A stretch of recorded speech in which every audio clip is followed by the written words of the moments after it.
Okay, can everyone see that? I see some nods, so we're good to go. Okay, great. Thank you. So hello, everyone. I am Adrienne Klein. I'm the Programs and Operations Specialist at the Oregon Bioscience Incubator. So welcome to this very exciting Lunch and Learn on Bootstrapping Social. While we get settled, here are some housekeeping items. So everyone's been muted upon entering this room, so please remain on mute until the Q&A portion at the end of the session. And you can put any questions that you have in the chat, like throughout. We'll be jotting those down, so we'll make sure that we get all of your questions answered at the end, which I expect you might have because this is a beautiful and very robust presentation on social media. In the chat, please feel free to introduce yourself and share your LinkedIn if you'd like, so other people can connect with you. I'm going to be putting my LinkedIn into the chat, as well as Renee Miller, who is the Associate Director for the Oregon Bioscience Incubator. This is our land acknowledgement, so please take a moment to read through it to learn more about the Portland Natives' diverse and vibrant community. Please read Leading with Tradition, and we're also going to put a link in the chat for you as well, so you can read up on it. Very important to us. And now we're going to start off with introducing Caitlin Kryl.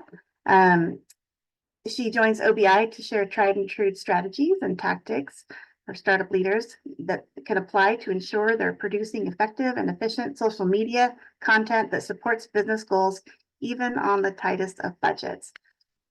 Caitlin Kryl is the Content Marketing Manager at S2S Public Relations. She's a seasoned marketer and storyteller with a passion for demystifying the world of social media and content for startup leaders and small businesses. She spent her career helping dozens of impact-focused organizations leverage written and visual storytelling to clearly articulate their brand value, powering lead generation, community engagement, and product demand. Before joining S2SPR, Caitlin led the digital marketing team at Matter, the global healthcare innovation hub, developing strategies to grow and activate Matter's community of 200 plus healthcare startups and 50 plus corporate partners. We'll also be putting Caitlin's LinkedIn in the chat for you to connect with her, and also the website to S2S Public Relations and Communications.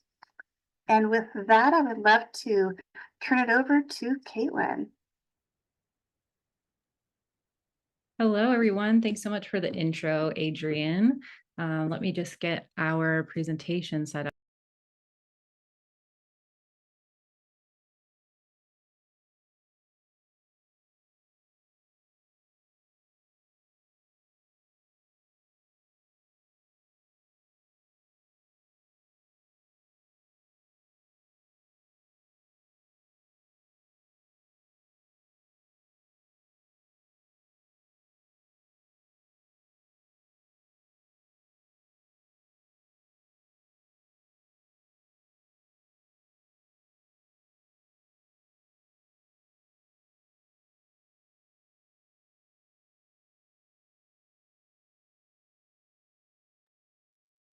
Thank you, everyone, for putting your contact information into the chat here. That is wonderful. Thanks, everyone, for being patient. Sorry about that. I went to share my screen and I closed our Zoom conversation. So let's get started. Welcome to Bootstrapping Social. We're going to start out with a poll. So I have a couple of questions for you all. To start, I'm just curious, who here is solely responsible for their company's marketing, i.e., no dedicated team member yet, no team, and it's something that you've taken on maybe as a startup leader in the organization?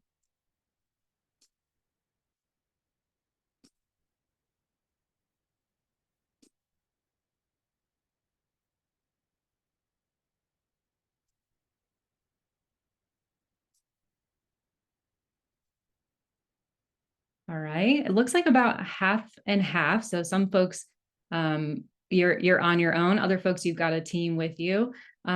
Second question is about your comfortability with social media. If you could rate it on a scale of 1 to 5, 1 being not confident, 5 being super confident, I feel like a pro. How do you feel about your understanding of social media for business?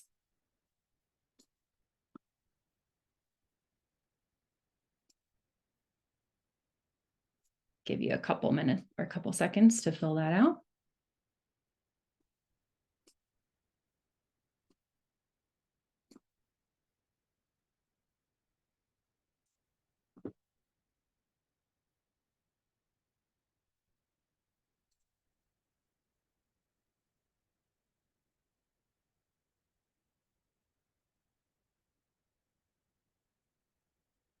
All right, so we've got a couple of 1s, 2s, 5% of us feel 5 out of 5, super confident.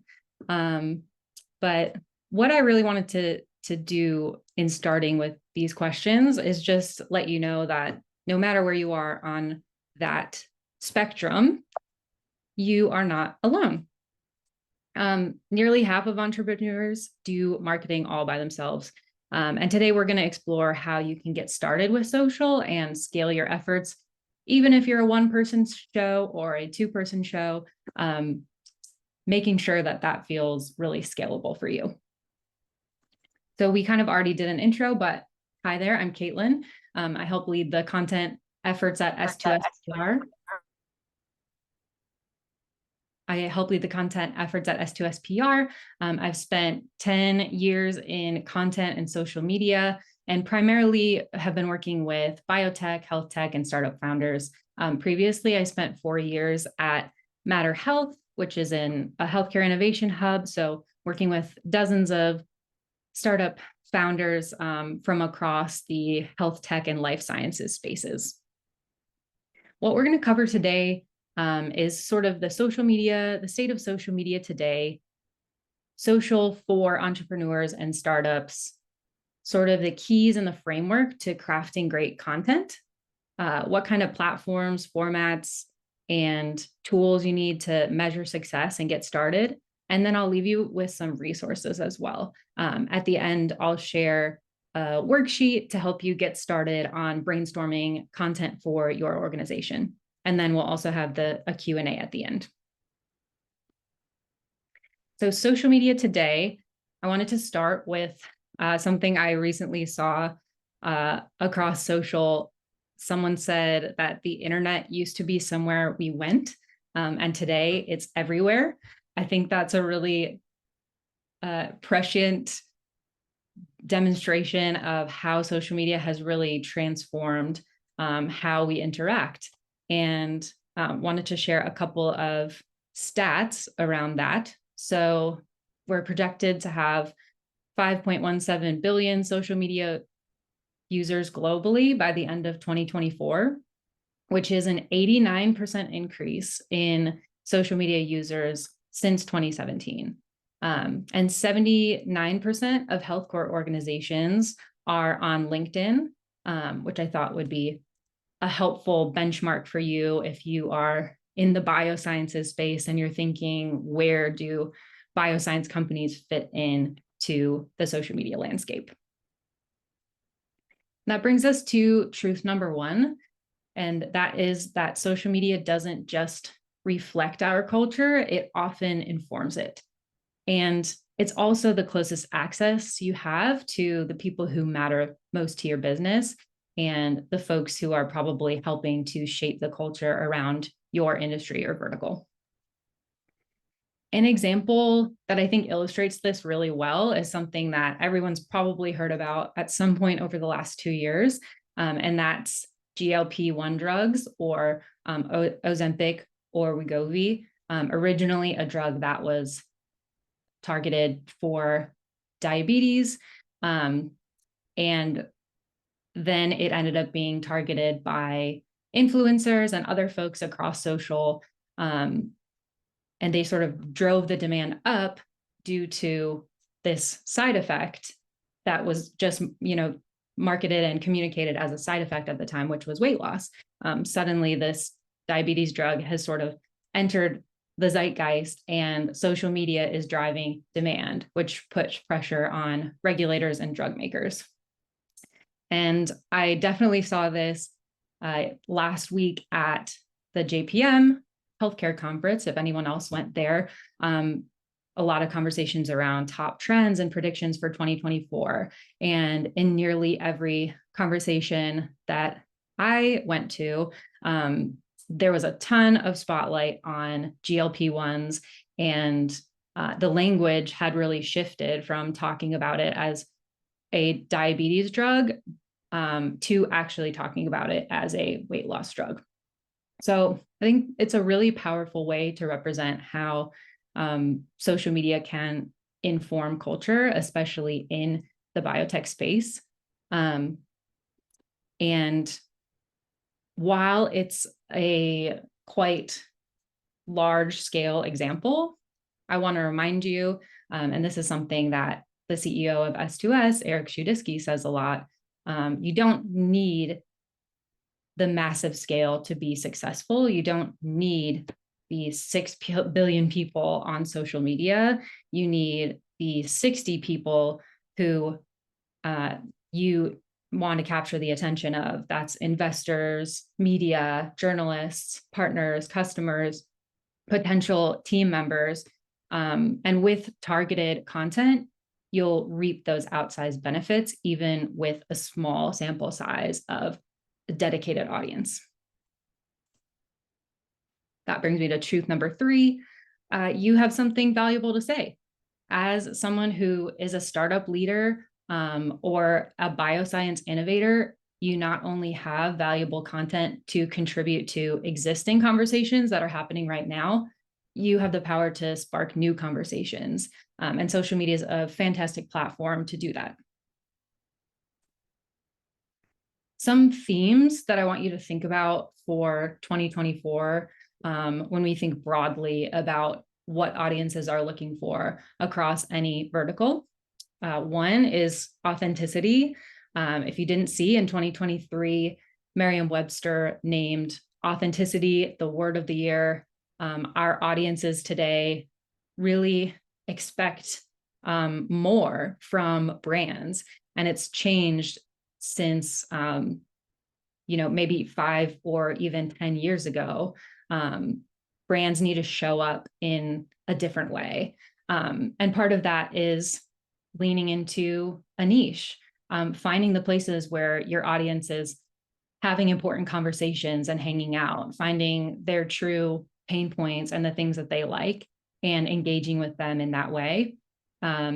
Showing a little humanity doesn't always have to be a perfectly polished and branded piece of graphic content every time. It could be leveraging photos or stories from a day in the life at your organization. And the last one, which I will talk more in depth on later, is thoughtful use of AI, especially when you're a really small team and you're looking for opportunities to scale. Thoughtful and sparing application of AI to help scale your content or refine your content can be a helpful tool. We'll talk more about that later. So part 2, social for startups specifically. First, let's just talk a little bit about the state of biotech. We all know that it's tough economic times for life sciences and startups in general. Fundraising is tight. Teams are maxed out. Companies are forced to make the most with the least resources potentially. And so some of you, if you have a million other priorities happening right now, you might be wondering, why would it be important for my company to start social media now? So I'll talk about 3 different reasons. Beginning to cultivate engagement and awareness among your investors, your partners, and customers. Starting those conversations early and often are really critical. validating and de-risking you, your team, and your tech, showcasing those transparency moments are really, really important. And also, building a strong community across social takes a lot of time. Even if you're not creating social right now that's focused on bringing in leads or selling a product, you're building a foundation and a relationship with your audience that will pay off in the future. And that's truth number 4. It will pay off long-term to be discoverable now, even and especially if your competitors aren't active yet. Sometimes it's easy to take a look at your competitors and notice that they're not on LinkedIn or other channels, they're not posting. Maybe the executives aren't busy and think, we're not behind. But that's when I would say that is a perfect opportunity to start to put your unique thought leadership into the space and potentially encourage others to follow suit. Where to start? 3 tenets for you out there bootstrapping. Start with you. I love this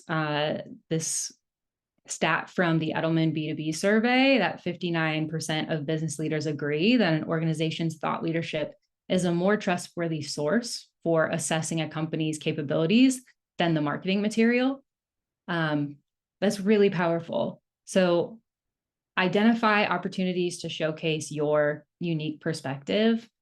That leads into the brand sentiment as well. Lean into the human side.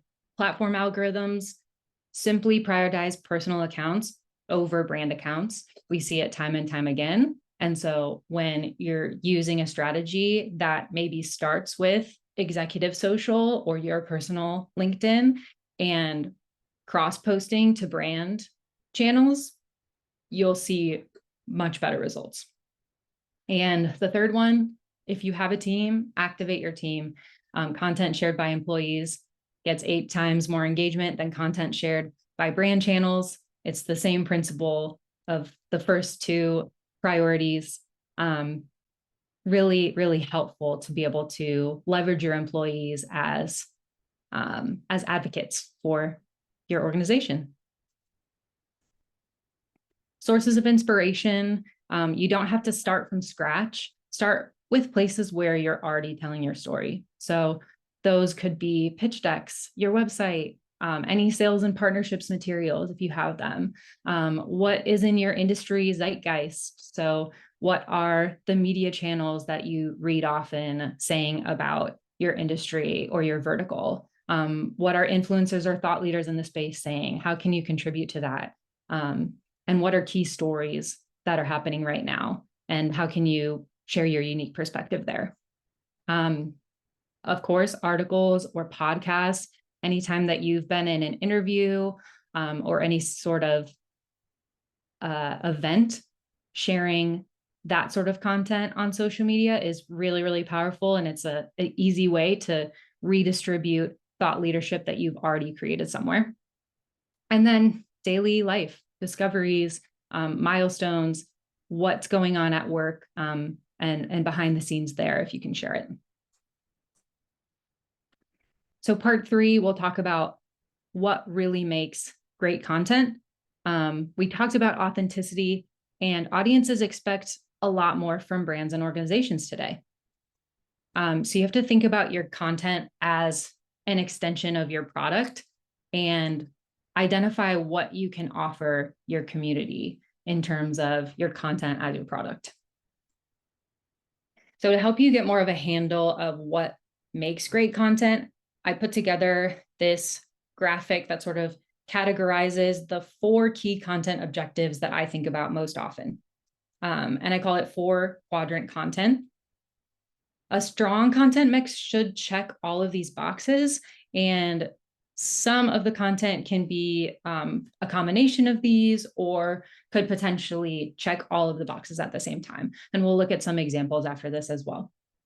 So entertain, short-term return on investment, and low touch. So not a ton of effort that you have to put into to create entertaining content. That could be that team day-to-day, potentially leaning into wow factor moments or showcasing cool science, engaging, another short-term ROI, but potentially takes a little bit more time because you'll leverage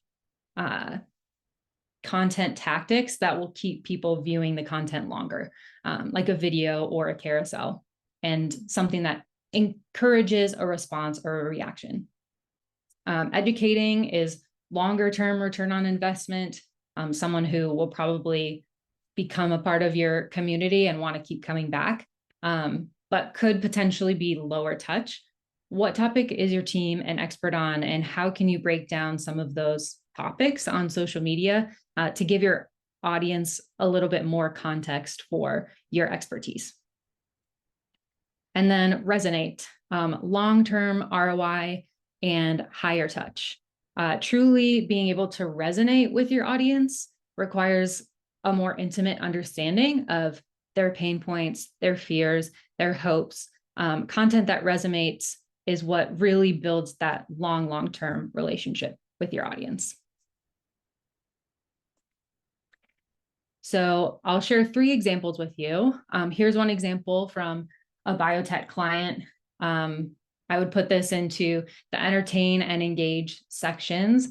They had a pretty big upgrade to one of their products, their main instruments for their research, and just sharing a photo of the instrument and a team member and sharing a little bit more about what it meant for the organization.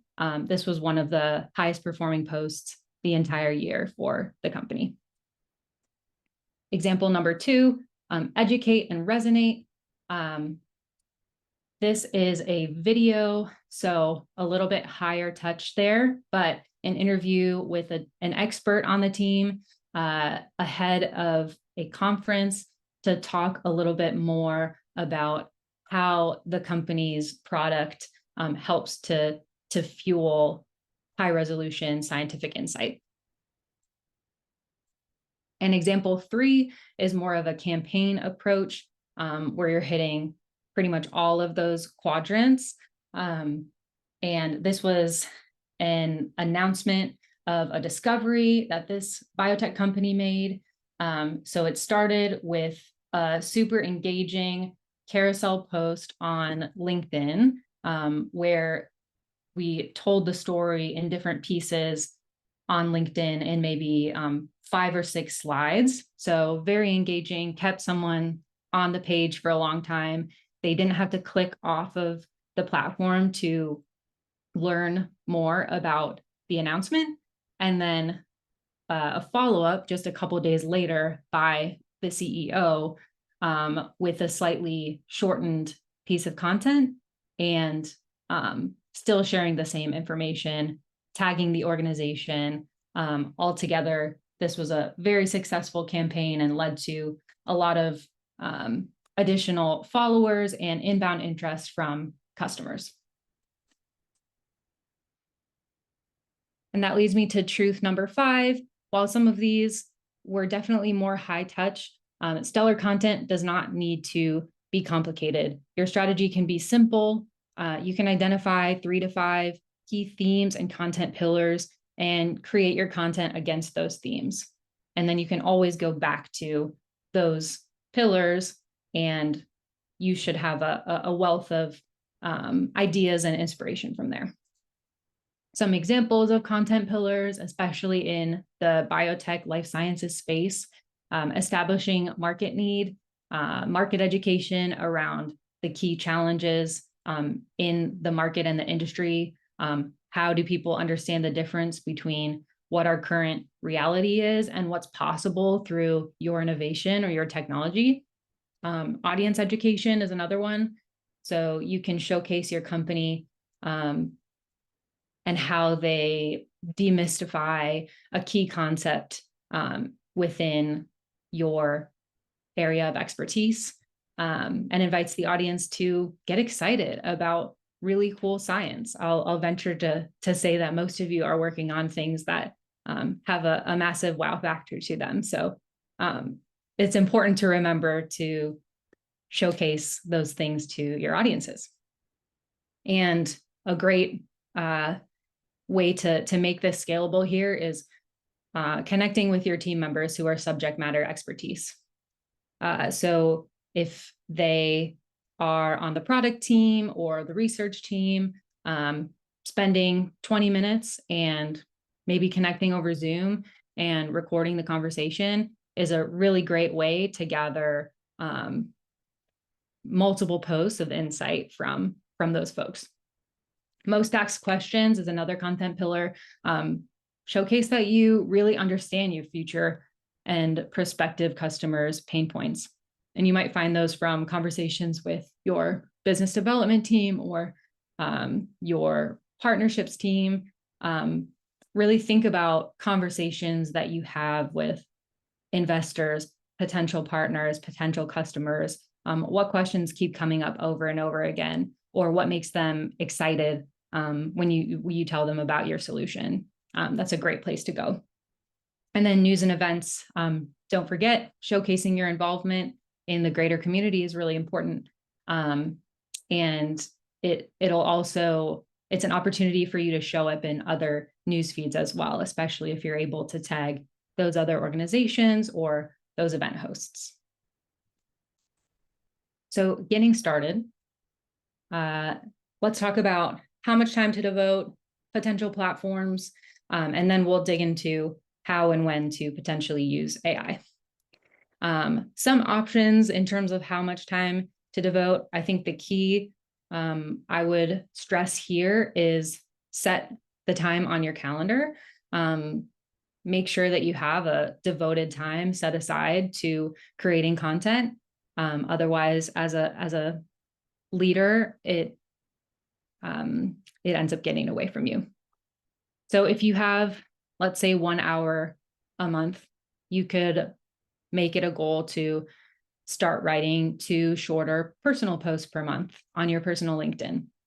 If you think you have 4 hours a month, you could aim to write maybe 2 personal posts or 1 personal post per week, and then cross-post that to your brand channels.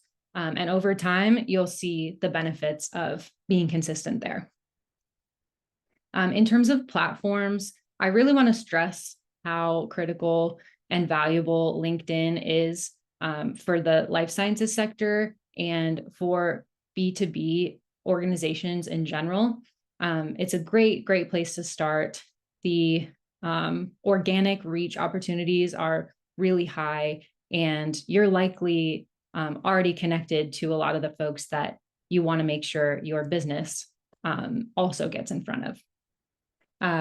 The future is uncertain for Twitter, but I will say that it is a standard for engaging with journalists and understanding what they're talking about, what they're interested in. Journalists still do post different questions and the stories that they're looking to cover. So it is a good idea to keep engaged on there. And I also wanted to mention niche platforms like Blue Sky and Mastodon.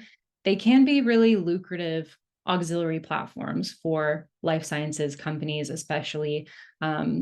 So my key piece of information or piece of advice here would be do some research into where your audience is spending the most time. And there's no need to spread yourself too thin, especially when you're a small organization. And then to the elephant in the room, the AI predicament. We could have a whole conversation about leveraging AI in marketing and content. But I'll just start by saying, authenticity, which we talked about before, and AI don't always mesh.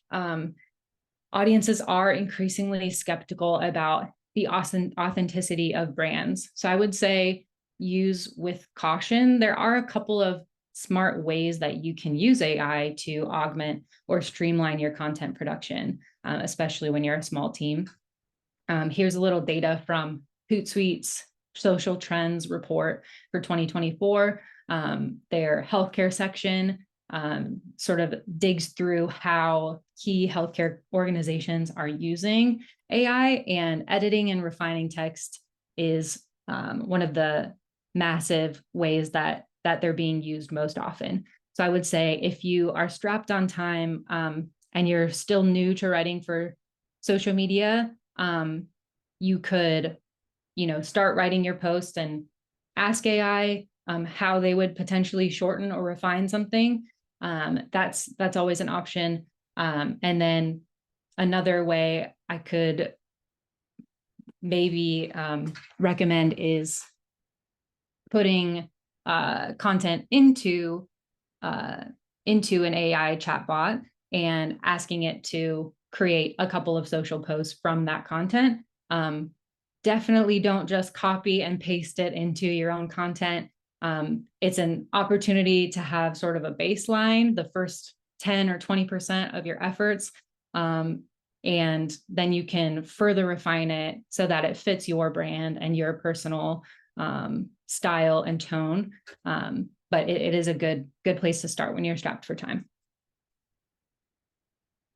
In terms of formats, key formats that we see the most success on across a lot of platforms. As you can tell, this conversation is pretty LinkedIn heavy just because of how valuable it is for this group. Longer text is definitely a lot more acceptable now, especially on LinkedIn. LinkedIn prioritizes you spending the most time possible on their platform. So they don't want people to click off their platform and onto a website. So any opportunity that you can offer your audience to learn something from you or spend time with you within the platform through maybe a longer post, that's totally fine. Video, really, really critical. And it doesn't have to be super polished or spend a lot of time with a video company. It could be something you record with your phone. It could be a 30-second clip that you record from a Zoom conversation with a team member. I would think creatively about how you could infuse video into your strategy. Graphic carousels are also really helpful on LinkedIn. They do require a little bit more time, but it's something that encourages people to post or to spend a good amount of time reading through and gathering content. And then any graphs or graphics that you have to share, helpful as well. And photos, always great. Faces always perform really well. So any opportunity you have to share behind the scenes of your team or that day-to-day, really helpful. In terms of measuring success, there are a lot of different ways to measure success on social, but I'll share 4 key pieces that I think about often. Impressions have become a lot more critical in measuring your brand and platform health. I think about impressions in terms of visibility. It's simply the number of times your content was distributed. So when you see impressions, it's not necessarily the number of people who saw your content, but how many times it showed up in the newsfeed. Optimizing your content for each channel means that you will probably have stronger impressions. It also helps you gauge how the platform algorithms value your content. So if you create something like a carousel or a photo or a longer text, the platform's going to view that as a highly engaging piece of content, and they'll likely have higher impressions and show it to your audience more often. Engagement translates to relevance. So likes, comments, and shares. That's an example. Higher engagement on a piece of content boosts impressions. It means that the content distributes for longer. And we see that a lot on LinkedIn. It's no longer that you post a post one day and it only gets distributed for that one day. I often see clients with posts on LinkedIn that are from several weeks ago that LinkedIn is still putting on folks' news feeds because of the engagement that they're seeing there. And engagement works both ways. I would definitely encourage you to engage with other people in your community. So maybe make yourself a list of 2 to 3 influencers or thought leaders in the space that post things that you align with, and think about how you as a company leader could maybe add something valuable to the conversation they're having through a comment.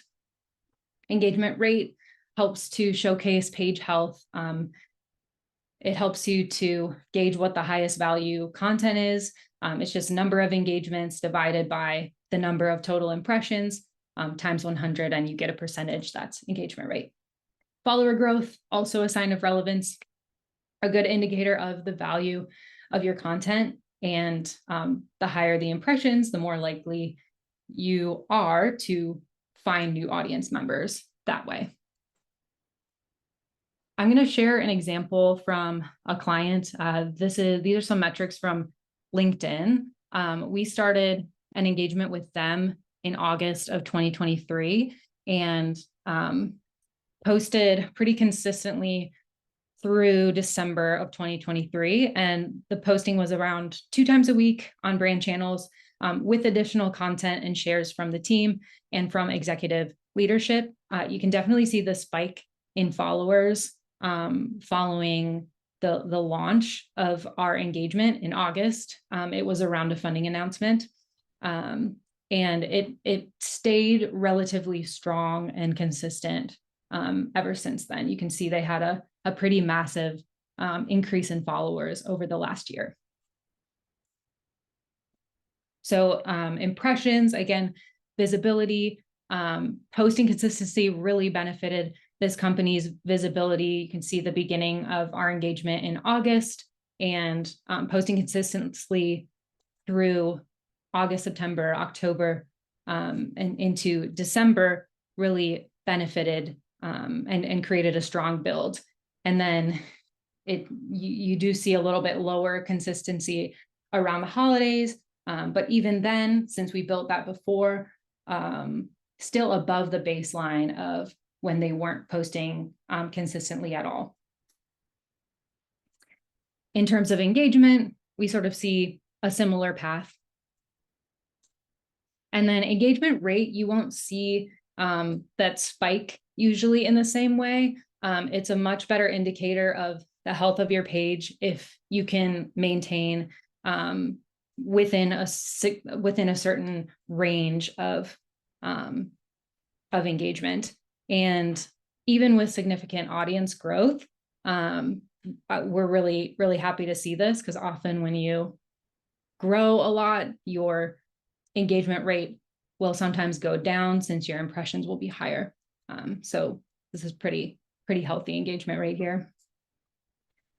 So to recap, the 5 social media truths that we talked about today, social media doesn't just reflect culture, it often informs it. You don't need the 6 billion people on social media. You need a dedicated 60. You not only have valuable content to contribute to existing conversations, you have the power to spark new conversations. It will pay off long-term to be discoverable now. And stellar content does not need to be complicated. Just some tools and resources to close us out before we go to questions. If you're looking for a content calendar, places like HubSpot have really nice templates, and this is linked in here. We'll share the slides after, so you have all the links here. Audience research tool. So if you want to search a keyword and find out what places your audience is following, who the top influencers in that space are, SparkToro is a great tool, and they have a free version of that as well. If you're in need of some design help, Canva is a really helpful tool. There are a lot of templates in there, and you can put your branding into the content and create some really slick looking pieces of graphic content to use across your social media. And then for scheduling, Hootsuite is one option. There are a lot of different options out there. I would say if you are someone who's maybe only on one platform, one or two platforms, it might even be more beneficial for you to just schedule within those platforms. And we'll share this after as well, but we did put together a worksheet to help you kickstart your content calendar. There's 11 prompts in the worksheet asking you some questions and giving you a kickstart on what you could potentially start writing about. And with that, we'll go to questions. Thank you, Caitlin. This was great. We do have a few questions from the chat, and if anyone else has questions, feel free to pop it into the chat.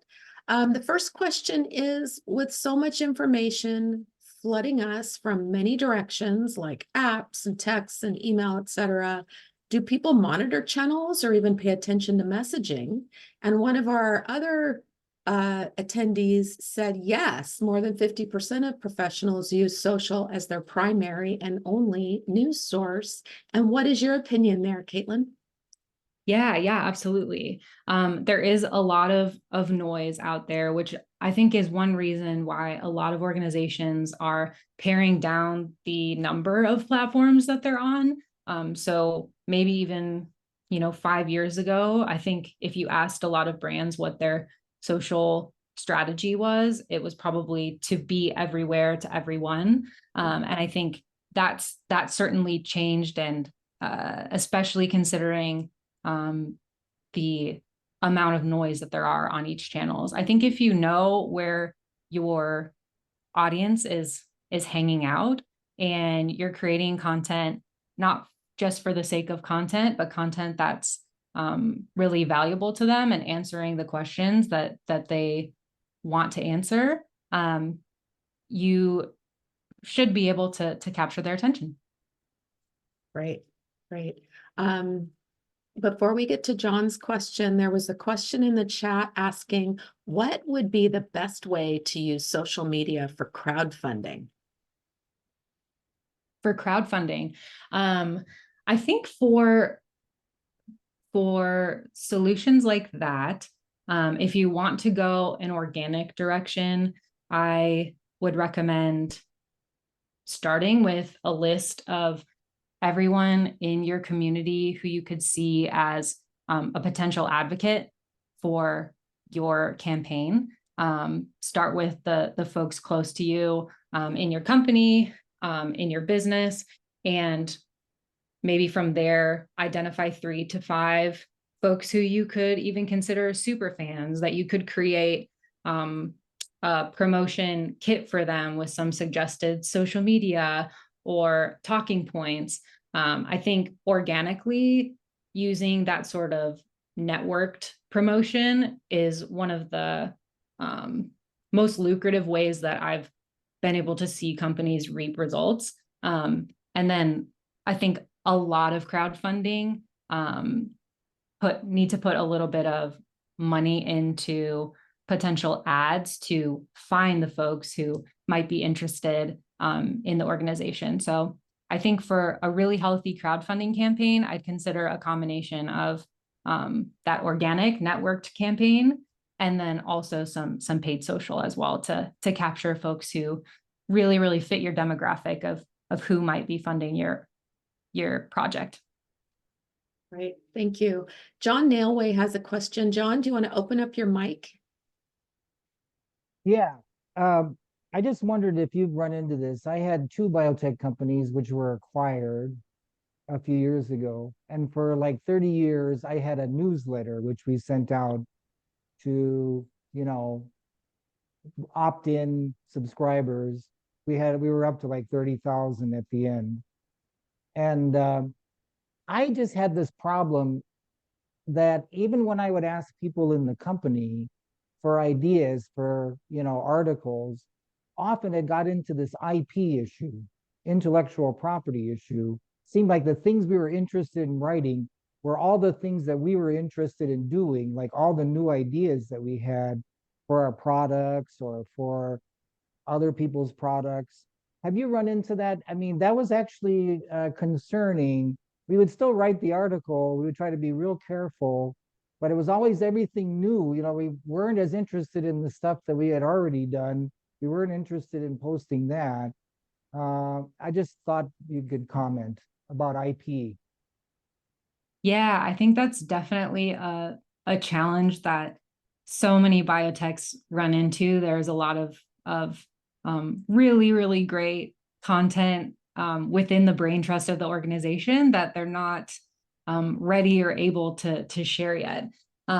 So I think in those situations, I try to think about if there's an opportunity. First of all, if there's a timeline, because if there's a timeline to this IP or maybe a product announcement or something becoming public, you could potentially write a series of content that zooms out a little bit and maybe talks about instead of the solution, potentially the broader challenge, maybe some of the history, if there's some white space in the market currently, talking about the history of the solution and what's needed there, and then potentially leading up to an announcement. But yeah, there's not a perfect solution. It is a really, really tough place to be in when you're in biotech, and IP is a huge consideration. Yeah, sometimes I would worry that we kept posting about all these people who were working on CRISPR for this or CRISPR for that. Then they knew we were going to work on CRISPR for this. That's what they figured it out. They didn't have to. I didn't ever notice like real problem, but it was always concerning to me. Anyway, I like that. I like, just presenting the problem, maybe asking them to contact us. I don't know. Okay, thanks. Great. We've got a few more questions from the chat. The next one is, I wonder where blogs fall in a social media strategy. Yeah, great question. And this is a big conversation that I think the folks in the content marketing space are having all the time. A lot of companies still have really successful blog programs. I would say that especially with the way that Google and SEO and search engine processes are in flux right now, I would look for opportunities where you might have an audience already built in. So if you have an established blog already, that's amazing. I would maybe think about if you aren't already using some distribution strategies where you bring that content into multiple formats on social media, that could be one way to approach it. One other thing I would encourage everyone to look into, especially if you're someone who's used to blogging, is the LinkedIn newsletters platform. We've definitely seen a lot of success for clients there. It follows the format of, a lot of similar email newsletters, but it posts as an article within LinkedIn. LinkedIn helps you to sort of distribute it. And then anyone who is registered also gets that newsletter to their email. And so it's sort of an updated blog format, subscription format that can be really lucrative since you likely already have a relatively captive audience on LinkedIn. Well, that's a great suggestion. Speaking of LinkedIn, where do you go on LinkedIn to find out your analytics, to see how your posts, you showed those graphics, where do those live? Sure. So those graphics were for LinkedIn pages. So that was for a business page. If you have a business page for your company, when you go to that page on the left side, you'll have a menu of options. And there is an analytics section, and you can sort of check impressions and engagement. You can check your audience growth, who's been joining. It's a little bit different and more opaque for personal pages. But one thing you can do is, I could even send a link to this after, but LinkedIn does have something called creator mode. If you switch on creator mode for your personal page, it changes how you show up in other people's news feeds. But also, I think you get a couple of additional analytics around what the impressions were on your post, who engaged, and all of those kind of things. Great.